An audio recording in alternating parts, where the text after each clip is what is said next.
Hello everyone, welcome back to another video where today I wanted to talk a bit about something that I've seen a lot of discourse surrounding during the last few days, and that is kind of the ratio of old and new writers on Doctor Who in recent years, and this kind of idea that Doctor Who is over-relying on its old stable of writers and not really allowing new writers to have the opportunity to write episodes of Doctor Who. Now, this is quite a big discussion that is very nuanced, and I'm probably not going to, capture everyone's feelings on this subject here, but I wanted to just give my thoughts. Also, subscribe if you're new. Apologies for the April Fool's Day video earlier. I like to celebrate April Fools on this channel, so I hope that you weren't too mad at me. But I thought as a compensation prize, I'd give you this video, which is actually an opinion piece video from me to kind of counteract some of the shenanigans that go on at April Fool's. But be sure to subscribe if you do enjoy the content, that would be greatly appreciated. And yeah, let's just get right into this. So I want to be somewhat balanced with this. So let's start off with what I believe is the most reasonable kind of argument I've seen with this. So if you didn't know, the other day, the episode titles for the new episodes for Season 1, or Series 14, were announced. And alongside that, we had the writer and the director listed. And of the episodes, 7 of the 8 are written by previous existing writers. 6 by Russell T Davies and 1 by Stephen Moffat. The other by a writing team who famously, I think, directed Loki and stuff like that. So they're the new talent. So essentially, there's 2 old writers, 2 new writers, but obviously those 2 new writers are sharing an episode. Now, the one thing I saw is that I saw people saying that they thought that it was a shame that episode 5 wasn't left for a guest writer, just to balance out the mix of new and old talent. And I am inclined to agree with that personally. I said on my live stream when that title got announced that I would have liked to have seen another new writer on board, but what I'm going to argue today is that Doctor Who relying on a few writers per series is not only nothing new, but is also kind of a good thing for a couple of reasons. This is not going to be a video of me just saying, the old thing I like is much better than potential new writers. I don't think that's the case. I'm sure there are plenty of writers who could write some absolutely phenomenal episodes for Doctor Who that just haven't got the chance to yet. But for where the franchise is at right now, I think this is the right call. So before we get into this, because this is a relatively fan-brained topic, I want to make it clear that a lot of people don't actually care who writes the episodes of Doctor Who. Shocking, I know. What they care about ultimately is whether the episodes are good or not. And, that can be from old writers, new writers, anybody. It doesn't matter. And I've seen some people who care more about this topic kind of act quite patronisingly towards this group of people, saying, well, you should care about the creative industry and the writing and the behind the scenes. And I care about those things. I think it's good to care about those things, but not everyone has to. Not everyone wants to. Some people just want to sit down on a Saturday, watch Doctor Who, and enjoy it. And I personally am at a stage in life where, for me personally, what I want is a good Doctor Who. And when I see writers that, for me, 9 times out of 10 deliver Doctor Who that I like, I am going to be excited about that. Of course, there's always going to be episodes that writers like that I'm not as keen on, but for me personally, when both Russell T Davies and Stephen Moffat hit, they can create some absolutely phenomenal scripts. So personally, I have no issue with either of them returning in a concept. I'm laying that groundwork before we get into the arguments because I understand for a lot of you just want good Doctor Who, and I kind of fall into a similar category, but I wanted to at least engage with some of the points and kind of offer my counterpoints towards them. One of the first things I saw in response to this was totally abnormal for a showrunner and older writers to have this much control and influence over a series of Doctor Who. And my response to that is not really. There's actually a really good tweet from my buddy JP going over just how much of each series was written by a showrunner. And as you can see, Series 14 is at 75% with 6 of the episodes. But as you can see, Season 1, 62%. Obviously, it goes down a bit for the succeeding series following, the initial relaunch. But again, it goes back up for Series 5 to just under 50%. It floats around there for a couple more years. And by the time we get to the Chibnall era, despite people saying that oh, that's the one that brings in all the new writers. Consistently, each series of that era was above 60% written by one guy. So I don't necessarily think it's abnormal for a showrunner to write a majority of the episodes. In fact, looking at the data, that's kind of how it's always worked. And this isn't even factoring in uncredited rewrites that Russell T Davies, Stephen Moffat, and likely Chris Chibnall will do to scripts. That would likely make these percentages much higher. But what I'm trying to illustrate is that this is not only, relatively normal for Doctor Who,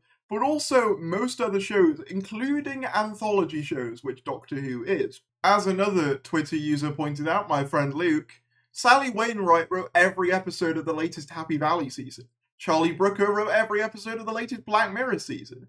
Neil Gaiman wrote every episode of the last Good Omens season. This is not abnormal. I think a reason that Doctor Who fans are picking up on this more now is because of the reduction to 8 episodes. Back in the day when you had 12 to 13, even if the bulk of a series was written by the showrunner, you still had at least, 3 or 4 other writers contributing to a series. So it gave the illusion of it being much more balanced than it actually was, when in reality, the numbers aren't that much different. I think one of the potential answers is having longer series, but that's a whole other topic for a whole other day. But I think that's partly where this fallacy comes from. And another thing I think that it's important to consider is Doctor Who isn't just like any of those shows, it's also a franchise.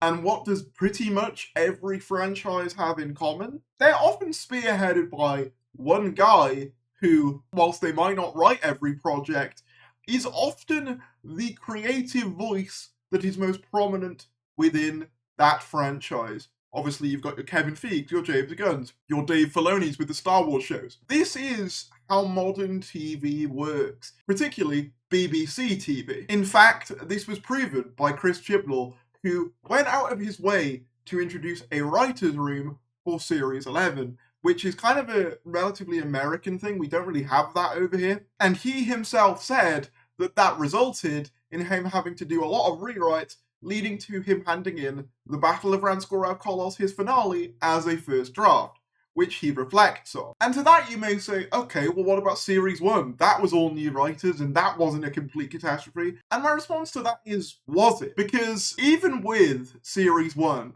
those writers had written the V&As, the Virgin New Adventures and other Doctor Who books, and other TV shows. The only reason they hadn't written Doctor Who episodes before was because there wasn't a Doctor Who to write for. Doctor Who wasn't a thing. And it's not like classic Doctor Who was immune from doing this either. In fact, if we take away returning writers from classic Doctor Who, we would miss out on some of the best stories of classic Doctor Who. I'm talking stories like Caves of Androzani, The Five Doctors, Genesis of the Daleks. The list goes on. And I never saw anyone saying that that was classic Who stagnating.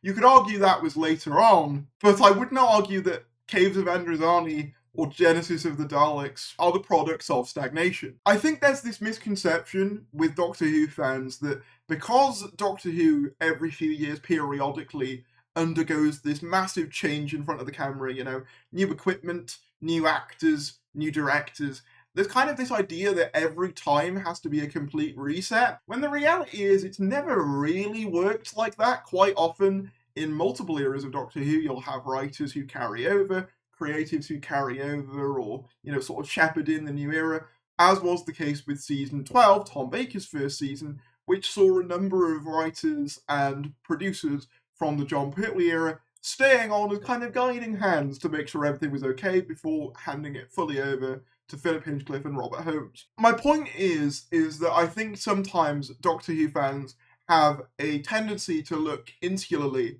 at Doctor Who, and not only that, I think they look idealistically at how Doctor Who has functioned.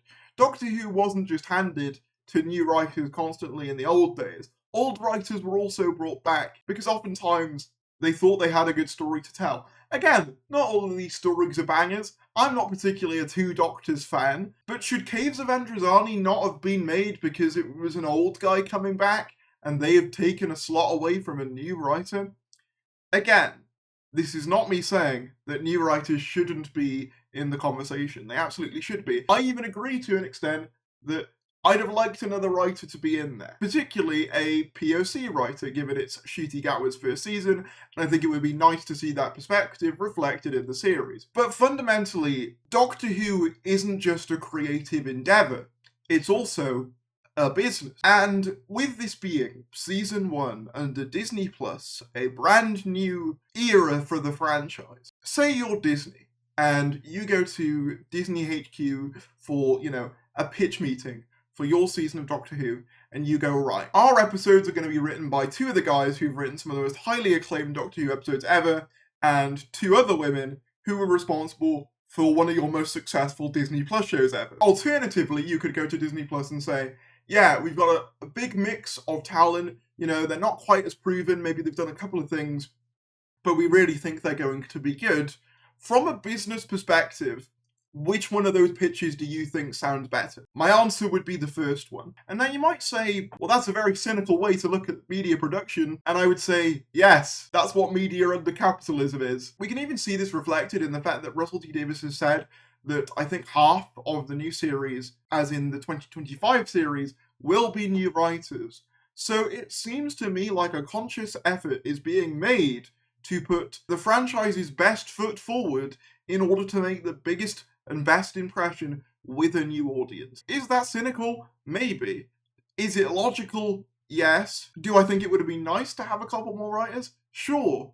Do I think it's a bad thing that Russell T Davies and Stephen Moffat are coming back?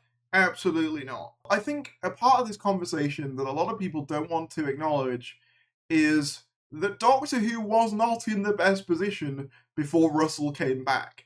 It's just the truth of it. Chibnall himself said he thought Power of the Doctor was going to be a final episode, and while the BBC was looking at the idea of partnering with a streamer, Russell T Davies personally felt that if that was going to happen, he needed to be there to make sure that transition was smooth. This isn't just about the same old people holding on forever. Or at least I don't think it is. I think that's quite a cynical way of looking at the reappointment of Davies and Moffat. I think it is a sign of them coming back because they felt they needed to. This is such an interesting phenomenon because I don't think many other franchises think like this. Most of the time, when an old writer who's beloved comes back to a franchise, they're welcomed in with open arms. At the risk of sounding a little bit condescending, and I promise I don't mean to be, but sometimes I feel like Doctor Who fans look at that and go, yeah, okay, when's it gonna be my turn? I want to reiterate, I do think there should be new writers.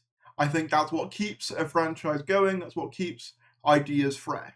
But seeing as we are getting that, and seeing as they've committed to that, I don't necessarily think that bringing on RTD, Moffat, etc. as kind of these guiding steady hands at a point of extreme turbulence is necessarily a bad thing or an indictment of the people who are making it. The media industry is incredibly hard to penetrate, don't get me wrong, but I don't necessarily think that's Russell and Stephen's fault. They are just people who happen to be at the right place at the right time, and also happen to be incredibly talented at what they did. There's a reason that Doctor Who has lasted nearly 20 years since they brought it back. It wasn't by luck. I think my ultimate takeaway from this video is that I don't see why we have to have it one way or the other. I don't see why it has to be all old writers or all new writers. Surely a mix of both is ideal. And that seems to be what they're planning to do in the future. So I'm willing to basically give them a chance on that. If we're in the same place in season 2 and it's all just Russell and Stephen again, yeah, okay, I could start to see the issue there. But as for right now, I think they're making the right call. And as I said, I just want good Doctor Who. I don't care who writes it. And that's not me saying that new writers can't write good Doctor Who. It's just the fact that I know that Russell and Stephen can write good Doctor Who because I've seen it with my eyes. So I'm happy for them to be back. I'd like more new talent, but it looks like that's coming in time. But let me know in the comments below what you think about this. I feel like this is going to be a very divisive topic, so please feel free to leave your comments, but of course try and be respectful as much as possible. I understand that, everyone's going to have different views. But with that said, please sure to like the video, subscribe if you're new, and I will see you later.